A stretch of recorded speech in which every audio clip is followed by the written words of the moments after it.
Hello students, I'm sure you are familiar with Ghana's oft-quoted definition about the state. The state is a body of persons, more or less numerous, permanently occupying a definite portion of territory, independent or nearly so of external control, and possessing an organized government to which the great body of inhabitants render habitual obedience. But you will see that it is the kind of government that prevails at any point of time, or the regime that exists, that actually lends particular character to the state. India, in the initial years after independence, exhibited a high degree of stateness and a distinctly anti-imperialist stance, which get replaced by the time we come to the decade commencing with the 1990s. So we will take a look at the nature of the Indian state as it prevailed at the time of independence and a few decades thereafter. The Indian state at the onset of independence was clearly a strong and an interventionist state. The needs of defense, national integration resulted in this high degree of stateness alongside the urgent need for planned economic development. This measure of high stateness seemed to diminish with the dawning of the age of liberalization and globalization. Such diminution manifested itself during the post-1980 scenario, when, consequent upon enunciation of the new rules of the game in the realm of international trade and commerce by the Bretton Woods institutions like the World Bank, the IMF and the WTO, India has also accommodated alterations and has initiated new legislations. Let us have a look at the legacy of state construction in India. From the beginning, the thinking in India has been in terms of conceiving the state as a nation state. On the one hand, this involves the task of building a single new identity called the nation, encompassing several identities and affiliations. On the other hand, this very conception of encompassing diverse entities, social, regional, linguistic, cultural, meant giving a key role to the state through which the composite nation state was to be created. In fact, it was a stateness that gave to the new entity at the same time an encompassing, representative and a transcendental quality. And we will see from the very beginning the centrality of the role of the state. International thinking and general theoretical predispositions too were in favor of the centrality of the role of the state in post-colonial societies. So what was happening in India was also true of other post-colonial societies. The state was at the same time a symbol of authority as well as an instrument of social change. The basic ideology was integrationist, though it also carried within it notions of social change and transformation. And the task of nation building seemed uppermost. For a long time, the nation building exercise was conceived to be one that simultaneously led to greater unity of the nation and greater involvement and participation for the citizen in the institutions of the state. Hence, the conception of an open society emerged, fostering a simultaneous belief that democratic participation was the best way for achieving national integration. And in this role, the political elite has a domineering role to play. The elite undertook to promote democracy through the very composition and the institutional structure of the state. The parliament and the state legislatures, cabinet government at different levels, which were to promote consensus by ensuring representation of diverse regions and interests, and an administrative structure that was going to be accountable. There was also a federal continuum through which such governments and administrations were to operate. And of course, a judicial system was put in place to ensure that all institutions operate responsibly and with due respect to the rule of law. There was also a unique party system which saw to it that the relationship between the government and the social structure was a continuous one, both vertically and laterally. And India designed itself from the very beginning as a federal polity because the various needs were felt at the time of India's independence by different participating units of the Indian Federation. The liberal democratic state was not merely the result of 4 years of deliberation in the Constituent Assembly or the political legacy of 4 decades of gradual parliamentary growth. Models for the founding of states and for political change arise in both domestic and international environments. And one of the important examples that I would like to posit here is the influence of the Government of India Act 1935, which contained 2 very significant provisions. First, the introduction of a federal polity in India, and second, the establishment of provincial autonomy in the British Indian provinces. In place of the old unitary form of government, the new federal form was to bring both British Indian provinces and the Indian state into one organic whole. So India was also, alongside being a federation, India was also designed as a liberal state. When a liberal theory of state became the principal determinant of the 1950 Constitution, it drew on both domestic and international exemplars. It expressed the liberal obligation to recognize civil and political rights along the Westminster model of government. It also included a more traditional Indian understanding that claims to take state sovereignty and monopoly over public and national interests were constrained by the traditional obligation of the ruler to recognize and uphold the jurisdiction of prior social groups. And all this gave way to high stateness in India, which is associated with its imperial legacies and the requirements of an interventionist managerial state pursuing both welfare and socialist objectives. The claim that the state has a special relationship to the public good, that the state's interest is uniquely identified with the public interest, and that the interests of social groups are narrow, partial, and selfish, dates from the early 1970s. India became a republic, casting aside the autocratic monarchical doctrines and administrative state of king, emperor, and viceroy. It was also a democracy where for the first time the political masters, those who would represent and govern, were chosen on the basis of universal suffrage. And India also posited itself as a welfare and a socialist state committed not only to economic growth and self-reliance, but also to social justice and national power. That India is committed to socialism was known from its earliest days. Austin notes that the Constituent Assembly's belief in parliamentary government was strengthened at large by the intellectual or emotional commitment of many of its members to socialism. However, what was important to most members was not that socialism be embodied in the Constitution, but that a democratic constitution with a socialist bias be framed so as to allow the nation in the future to become as socialist as its citizens desired or as its needs demanded. Being in general imbued with the goals, the humanitarian basis, and some of the techniques of social democratic thought, such was the type of the constitution that the Constituent Assembly members created for independent India. And India has also committed itself to welfarism because it was conscious that the Charter on Fundamental Rights, impressive though it is, does not really contain any provision for economic rights,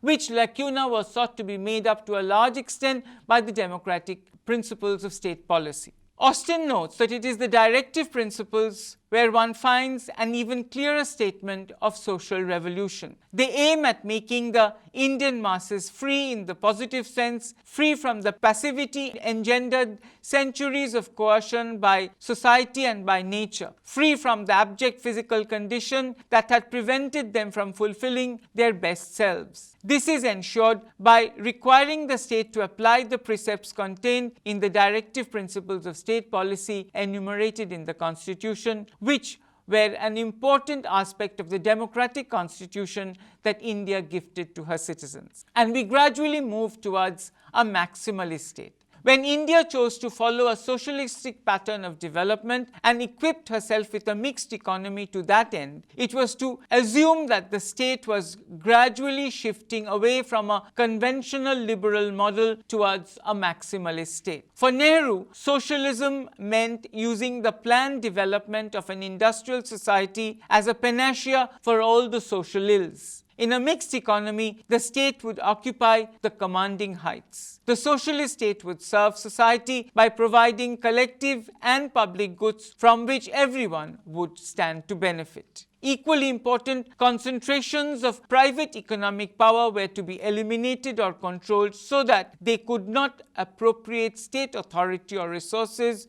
or unduly influence the choice and implementation of state policy. But what does it mean to say that the state acts? Chatterjee raises a pertinent question. What does it mean to say that the state acts? Does it act on its own? What the state thinks as politically necessary or feasible is basically given to the planner. It is determined by a process of politics that is extraneous to the planning exercise. The task of the planner is to work out the consistencies between the different objectives, weigh the costs and the benefits of different alternatives, and suggest an efficient or optimal mix of strategies. Despite the fact that India embarked on a socialistic path of development and took recourse to planning as a means to that end, there are many who characterize the Indian state as essentially capitalistic in its tenor. And that is because of the class character of the Indian state. As Byers argues, the Indian urban bourgeoisie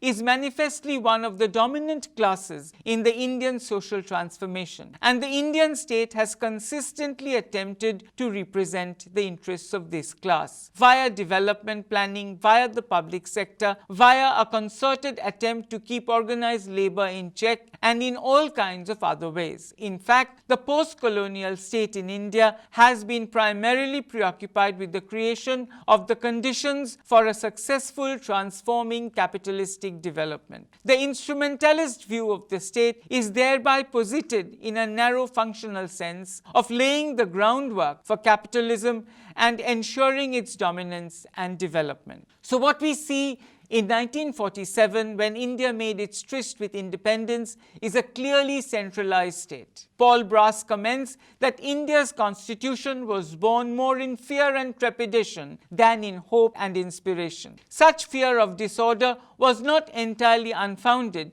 given the multiplicity of explosive forces that had been rocking the subcontinent in the form of Muslim separatism, militant Hindi nationalism, communalism, secessionalism, and revolutionary communism. So too many disruptive forces and disintegrating forces were threatening India since the time of independence.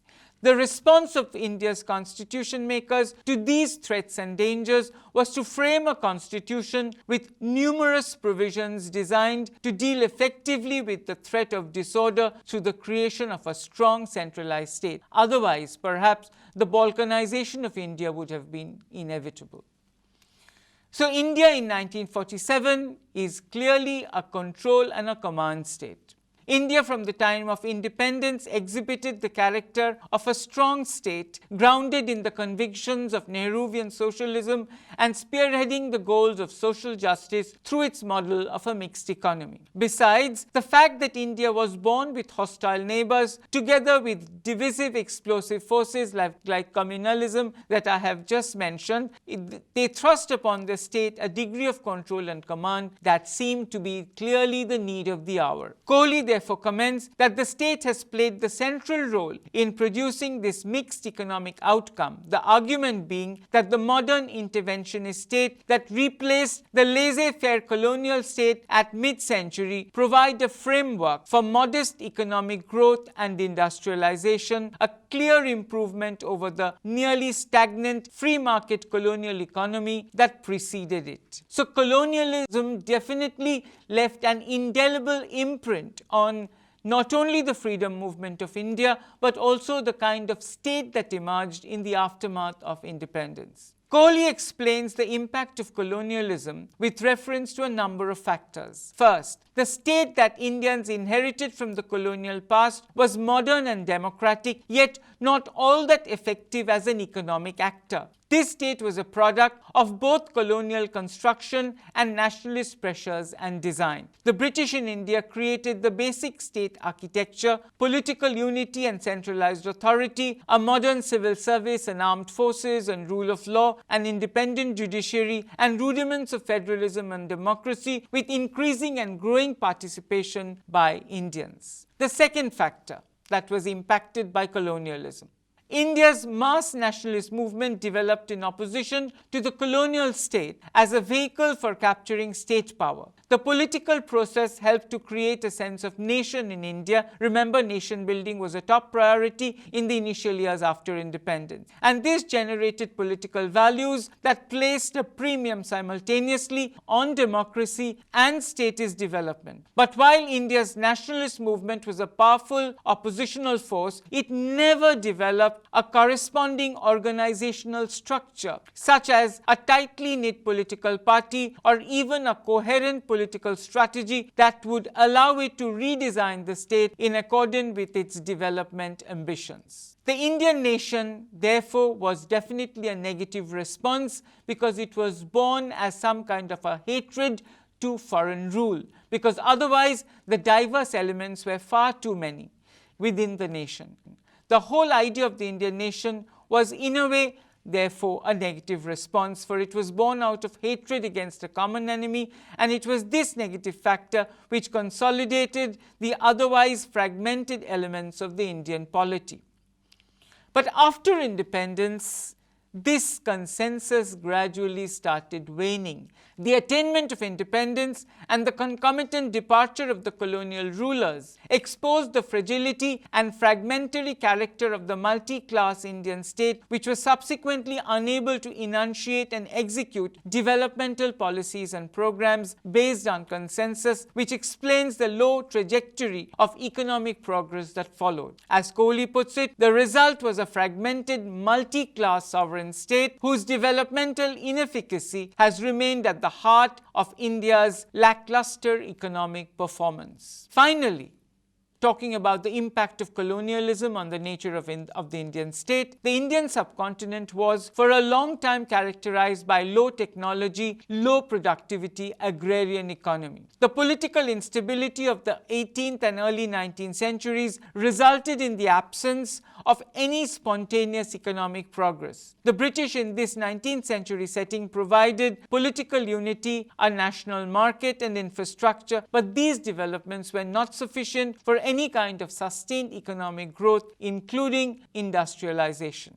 And that is why what you see inevitably in India in the initial years is some kind of state-guided capitalism. While the role of industry in the overall economy at the time of independence was extremely negligible, still, small India emerged from colonialism with a significant group of indigenous capitalists involved in industry. Remember, it is these capitalists who had also been supportive of Gandhi's movements geared towards India's freedoms, like Swaraj. Equally important, these capitalists and India's national political elite agreed that rapid future industrialization would require protection and active state intervention. Kohli therefore remarks succinctly that whatever socialism has meant in practice, in India it has never really meant anti-capitalism but rather state-guided capitalism, involving planning, public sector emphasis, a state-controlled economy and a few anti-poverty programs like land reform. Its electoral significance was always closely associated with a preference for secular over communal appeals. And that is what explains the genesis of the Licence Raj in India. Barring the first few years after independence, the country was facing a shortage of foreign exchange, and because of this shortage, imports had to be restricted. Imports of consumer goods were therefore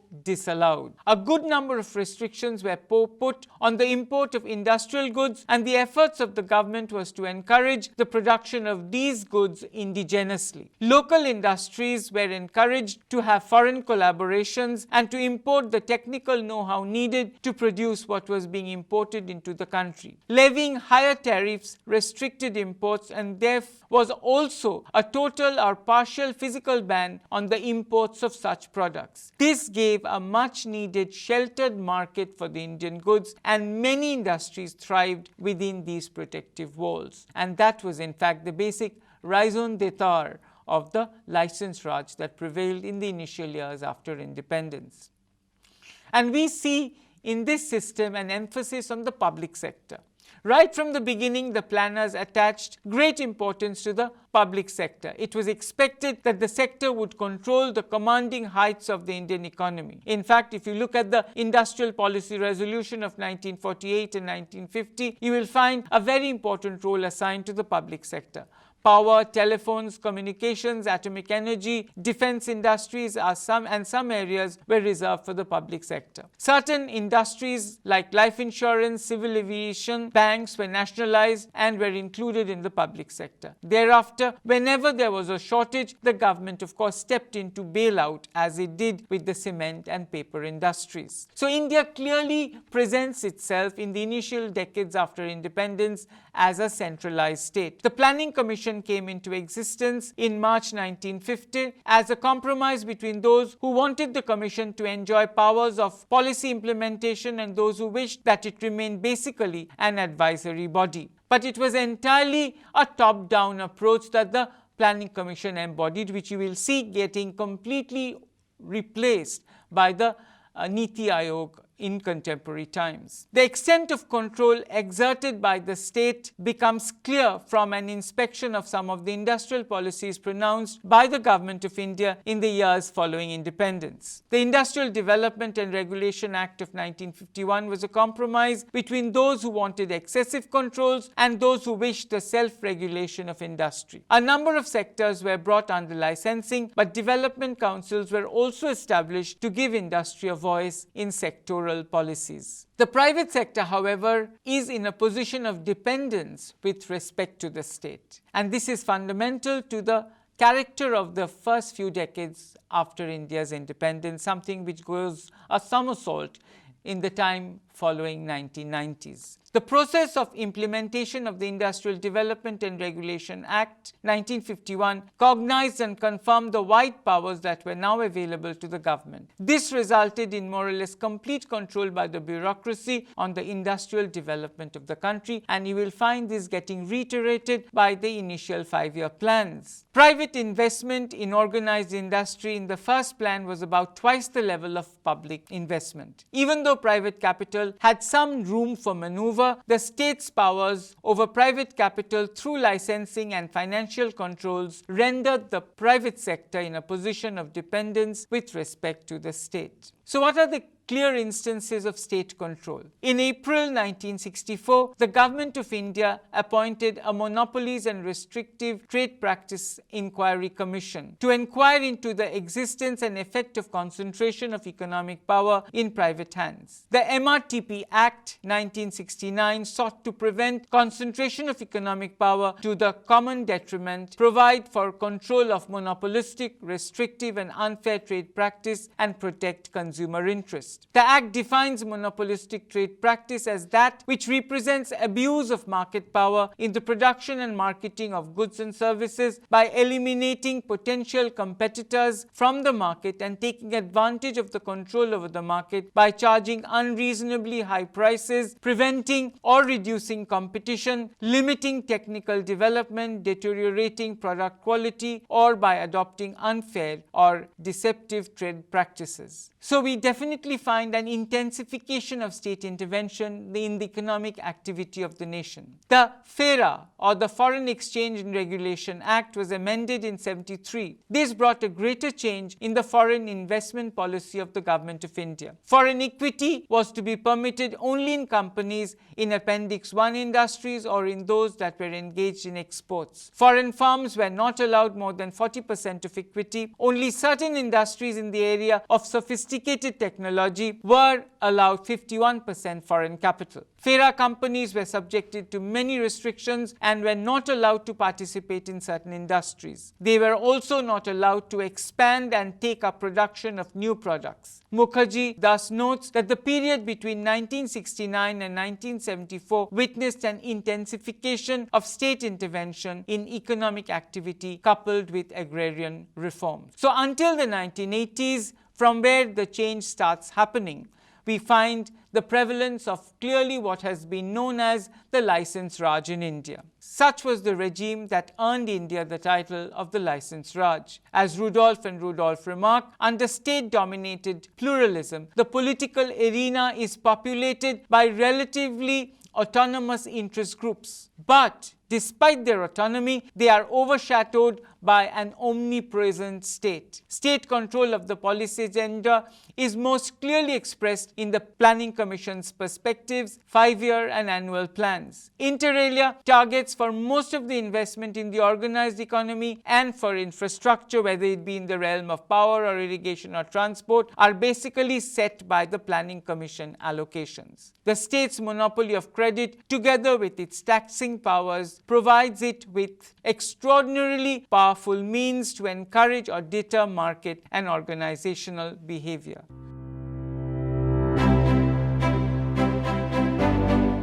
And that is why, students, the state that emerged in India in the heydays of India's independence and the state that prevailed for the initial couple of decades up to the 1980s, from where the change starts happening and culminates in the 1990s, which inaugurates the liberalization age in India, we find the dominance and the prevalence of a high degree of stateness, a centralized state in India.